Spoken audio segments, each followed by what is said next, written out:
putting a band together, right? This is 99. How did you guys meet? We met through Michael Knox. I want to hear this. No, Michael Knox called me. I met Michael in 96, right? So for people that don't know, Michael's my producer. He discovered me in a club in 1998, brought me to Nashville to try and help me get a record deal and be a songwriter at Warner Chapel. So I got to town, and we're trying to put a band together to do shows. And so then I'll let you take over from there. He calls me one day, and I met Michael in 96, and he was trying to get me with some young artists, that he knew. Then he calls me one day. He goes, "Hey, I have this really cool new singer from Georgia. Want you to meet."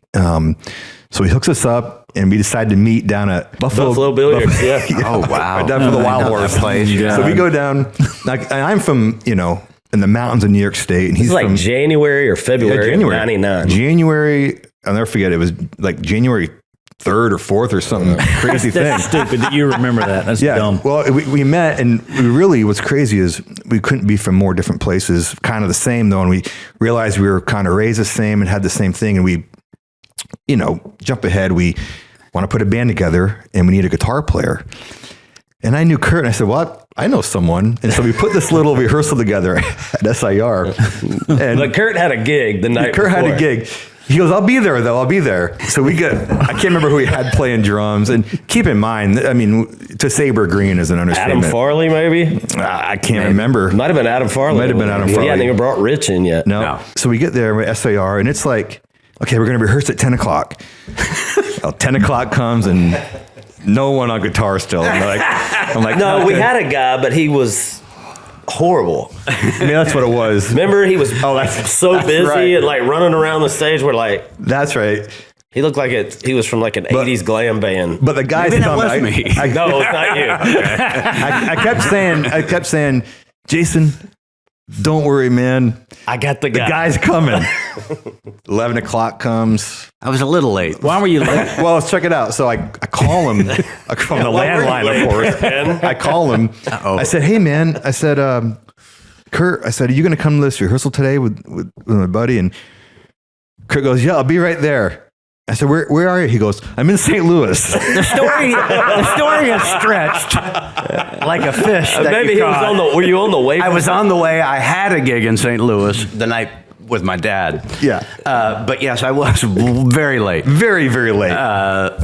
You guys talked about how you got together. I want to, you guys talked a little bit about when you guys first met. You kind of would go over to Jason's place. You'd scrap together some money, right? Talk a little bit about that. It's no joke. No, dude, I lived, when I first moved to town, I lived in the Lakes of Bellevue apartments over in Bellevue here outside of Nashville. And I think my apartment was like 500 square feet, 495 square, it was something like that. I remember thinking it was impressive because it had the big fountain. It had remember that, in my backyard? No, in that little, it had a big fountain. I was like, wow. That was my only thing. This dude's got money. I got a bottom floor, like on the little pond side, so I could go out and fish. And so, hey, priorities. I thought I was balling on the budget, man. Yeah.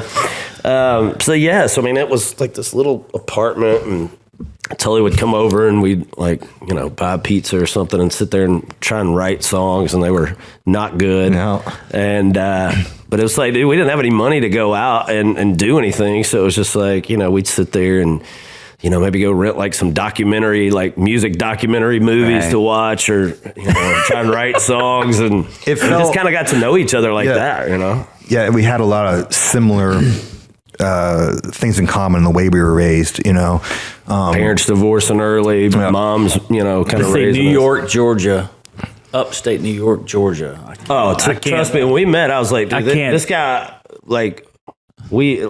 I'm like, we're into different music. We're just like, hell, I'd only been in New York probably twice at that point ever. Yeah, right. So, but it was really cool. We kind of got to know each other, and that just kind of turned into us playing a ton of showcases over the years. And we finally ended up, like, Kurt came on board. Obviously, we knew he was a guy, and then Rich came on board. Yeah, our drummer, and for the longest time, it was just the four of us, doing our thing, doing showcases, and then even after I got my record deal, going out on the road, it was a 4-piece thing, and you learn to get tight, man, as a band and just as friends, and just living with each other, 300 days a year.